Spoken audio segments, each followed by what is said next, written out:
Welcome to the Deep Dive.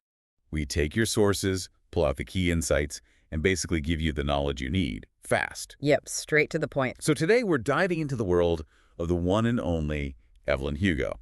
We've got these excerpts, looks like maybe a manuscript, possibly a transcript. Yeah, something like that. It's dialogue, narrative, all centered around Evelyn, her life, her relationships, her career. It gives you quite a picture.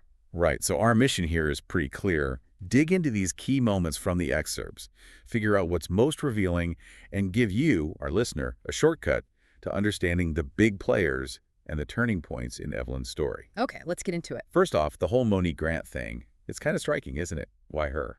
Absolutely. You have this huge star, Evelyn Hugo, specifically asking for Monique, who's, well, not exactly a household name in journalism at that point. Right. It immediately sets up this power dynamic. No, it does. And that first meeting, Evelyn knows her name, the handshake. It's described as this unique power. Yeah, it feels very deliberate. Even her carrying Monique's coffee. Mm-hmm. The text calls charisma charm that inspires devotion. That act, carrying the coffee, it's more than just nice, isn't it? Totally. It flips the script immediately. Here's this icon doing something mundane for Monique. It kind of puts Monique on the back foot, maybe more open to whatever Evelyn's planning. Exactly. It's influence, deployed subtly. And you see Monique thinking about it, too, the pressure she's under from her job at Vivant. Oh, yeah. Frankie and the team back at the magazine. They clearly weren't expecting Monique to land this. No, and you get that sense of competition, like with Julia Santos calling Monique boring. It really highlights what Monique is up against and maybe why Evelyn chose someone perceived that way. So Monique kind of feels like she has to just play along to keep the assignment. It says a lot about that whole media world. It really does. Okay, so shifting gears to Evelyn's early days. Those first films, like Father and Daughter, she called it dumb, sentimental comedy stuff. Well, yeah, it sounds like she didn't have much say back then. She was a rising star, taking what she could get to build her name. Pragmatic, really. And this is when Harry Cameron comes in. His advice sounds very businesslike. Oh, definitely. Actors as assets, relationships viewed for studio benefit. Yeah? It paints a picture of that old studio system, very transactional. And then on the set of that very movie, Father and Daughter, Don Adler. He comes right out with it, doesn't he? Most gorgeous woman he's ever seen. Classic Hollywood moment, maybe. But it clearly made an impression. It seems so. And then filming Next Door, where he plays her uncle, ironically. Right. That's when the romance really kicks off. The text says it's the first time she was really smitten, like genuinely falling for someone, not just strategy. Interesting. Bit of vulnerability there. But her ambition is still front and center. She wants to do Little Women.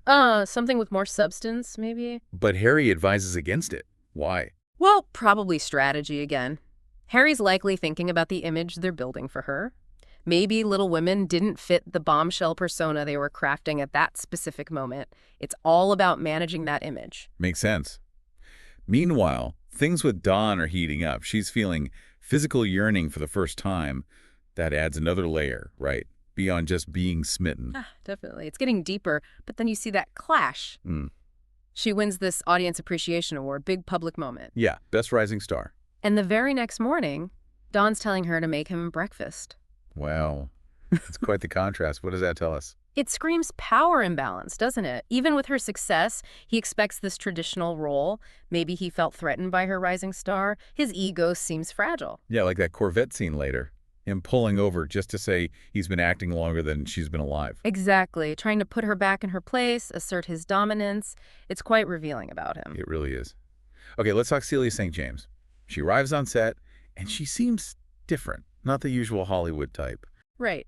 Evelyn's initial reaction is kind of defensive, like she needs to put Celia in her place, maybe distrustful. Or maybe she sensed Celia's genuineness was different.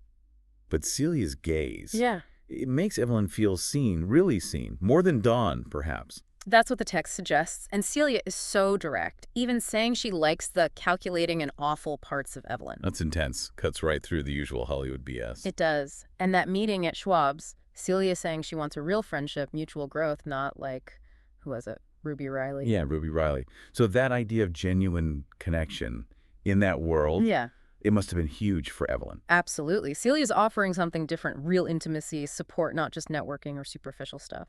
And those weekly outings start to feel less strategic, more like Evelyn actually enjoys Celia's company. A real shift. Mm-hmm. Which brings us to the marriage with Dawn. Publicly, it's all glamour, but then that Sub Rosa article about a pregnancy. And Evelyn's plan to fake a miscarriage? It just shows the insane pressure, doesn't it?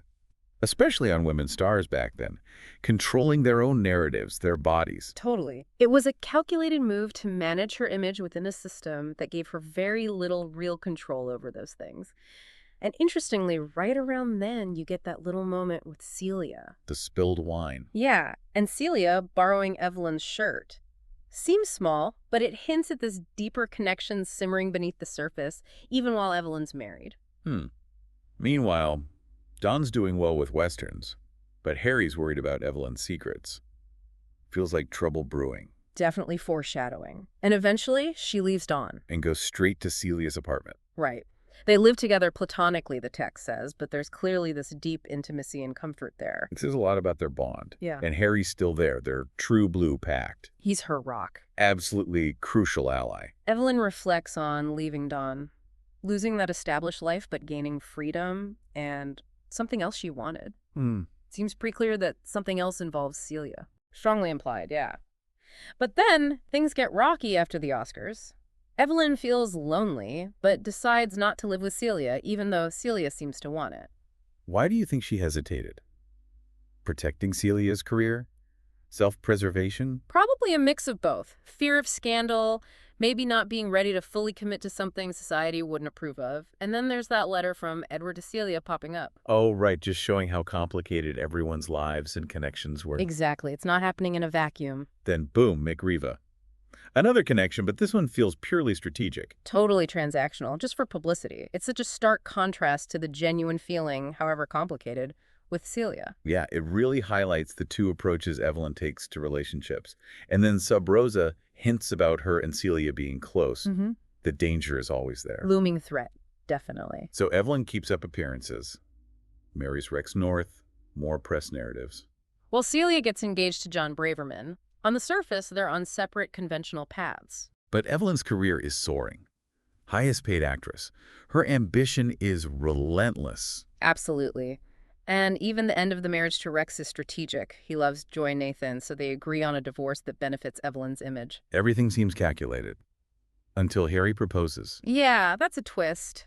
Not romantic, but about companionship, family, despite their different proclivities, as the text puts it. It shows how deep their connection is, doesn't it? A different kind of partnership. A very unique, profound bond. Of course, the public affection is all staged for the cameras. They know how to play the game. Always playing the game. But there are cracks of reality. That phone call with her mother sounds surprisingly normal and supportive. It does. It humanizes her. Shows she needs that real connection somewhere.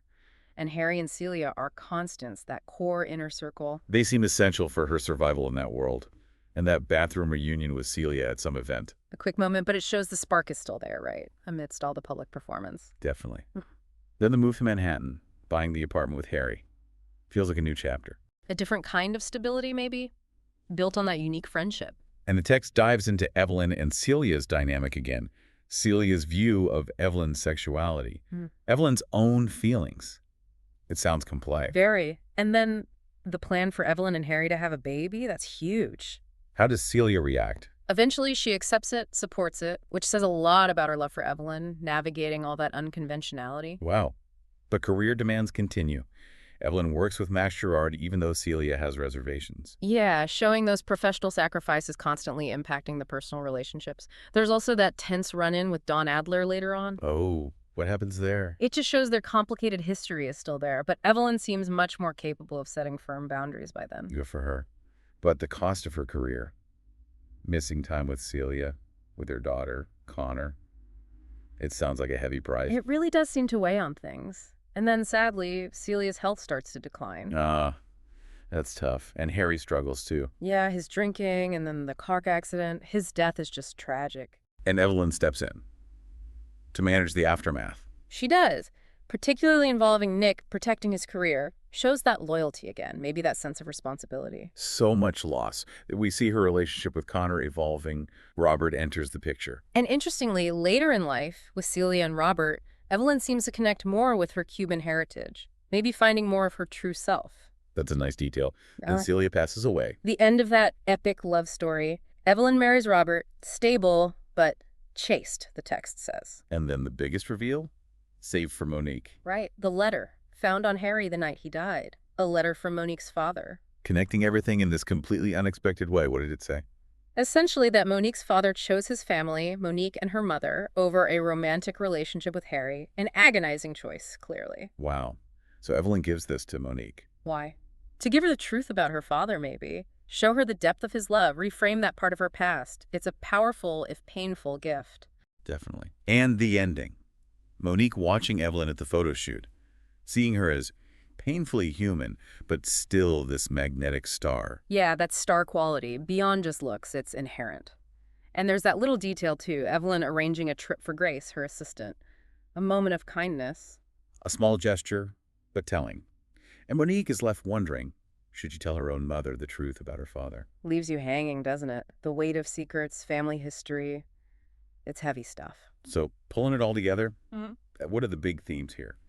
Ambition, definitely. Sacrifice. Huge sacrifices. And love, obviously, but in so many different forms. Romantic, platonic, familial, strategic even. And that constant tension between the public image and the private reality. Identity, too, navigating heritage, sexuality in a world that wasn't ready for it. Yeah, these excerpts really give you a sense of the complex web Evelyn lived in. It's a fascinating look at a really multifaceted life. It really is a great shortcut to understanding the core dynamics. So maybe the thought to leave you, the listener, with is this.